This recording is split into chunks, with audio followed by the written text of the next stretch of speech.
Here's something weirder than it sounds. After a bad night of sleep, you don't just forget where you put your keys. You literally start forgetting people, faces blur, names slide. The friend you've known for years feels, for a beat, like a stranger your brain has to reload. And scientists just figured out which exact wire in your head is fraying.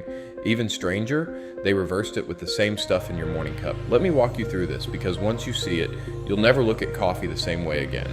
Researchers studying sleep deprivation zeroed in on something called social memory. That's the very specific mental skill that lets you recognize someone you already know. Not their phone number, not their birthday. Just that warm, automatic ping of, oh, it's you. It feels effortless. It isn't. There's a dedicated circuit in your brain quietly doing that work every time you walk into a room. And sleep loss wrecks it. In the lab, when sleep was taken away, that circuit stopped talking to itself properly. The neurons that should be firing in sync went quiet. The handshake between brain regions got sloppy, and the result was exactly what you'd predict if you'd ever pulled an all-nighter and felt strangely socially off the next day. Recognition dropped. Familiar individuals didn't register as familiar anymore. Think about how unsettling that actually is. Your brain has thousands of jobs. Sleep deprivation could have nuked any of them. But one of the first things to go is the circuit that keeps your social world stitched together. That's not random. That's a clue about what your brain considers expensive to run. Recognizing people is computationally heavy. It's pattern matching across faces, voices, posture, context, history. It's one of the most demanding things your brain does in a normal day. And it turns out it's also one of the most fragile when you're running on empty. So here's where it gets wild. The researchers gave caffeine, and the broken circuit came back online. Communication between those neurons was restored. The memory deficits caused by lost sleep got reversed. The animals could once again recognize who they were supposed to recognize. Now pause on that for a second, because the easy assumption is that caffeine just revved everything up like flooring a tired engine. That's not what happened. The effect was targeted, the impaired circuit recovered. The normal brain function around it didn't get overstimulated. Caffeine didn't shout at the whole brain. It walked over to the one room that had gone dark and flipped the switch. That's a much stranger story than coffee wakes you up. Because if caffeine just generically boosted alertness, you'd expect everything to light up. Good circuits, bad circuits, anxious circuits, all of it. Instead, it acted almost surgically on the specific pathway that sleep loss had damaged. The repair was precise. Why does that matter for you? Sitting there with your fourth cup, because it reframes what caffeine is actually doing inside your head. You probably think of it as fuel, a push, a nudge to your nervous system. But this study suggests it's also acting like a repair signal for circuits that sleep deprivation has knocked out of sync. It's not adding energy to a healthy system. It's restoring conversation to a system that has gone quiet. And that explains something you've probably felt 1,000 times without thinking about it. You know that moment after a terrible night when you're foggy, when names won't come, when you can barely process the person in front of you, and then 20 minutes after coffee, the world snaps back into focus and people feel like people again. That's not just stimulation. That might literally be a specific social memory circuit coming back online. Your brain wasn't slow, it was disconnected, and caffeine helped it reconnect. Here's the question that should be bugging you though.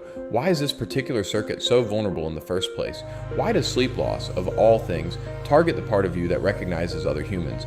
The honest answer is that scientists are still working that out, but there's a logic to it.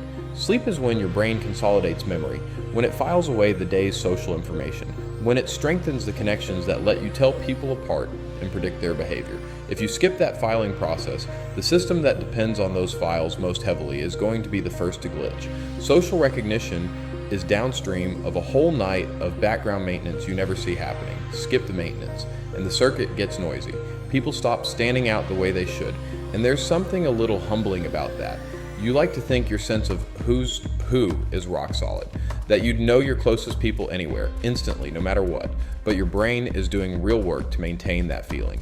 It's not a fixed fact about you, it's a live performance renewed every single night while you sleep.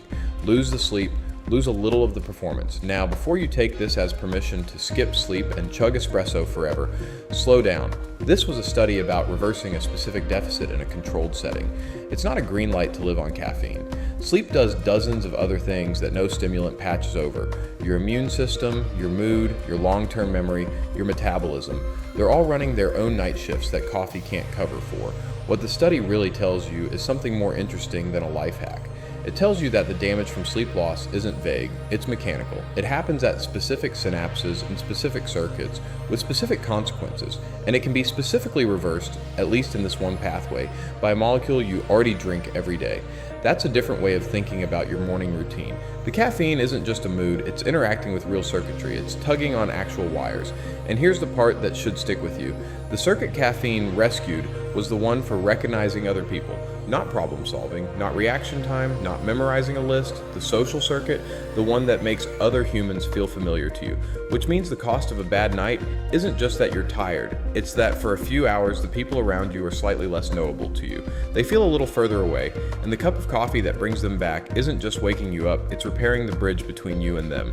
Think about how often you've been short with someone you love after a sleepless night. How often you felt strangely disconnected at a meeting, or flat at a dinner, or off with a friend you usually click with.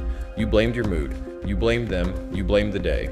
But part of what you were feeling might have been a literal circuit going quiet. The hardware that normally makes other people feel vivid to you was running in low resolution. And the fix wasn't more willpower, it was sleep. Or in a pinch, the strange, targeted little molecule that knows how to find that one broken wire and turn it back on. So the next time you sip your coffee on a wrecked morning and feel the world come back into focus, notice what's actually returning. It's not just energy, it's people, it's the texture of recognition. It's your brain remembering at the cellular level how to see the humans in front of you. You thought caffeine was waking you up. Turns out it might be reintroducing you to everyone you know.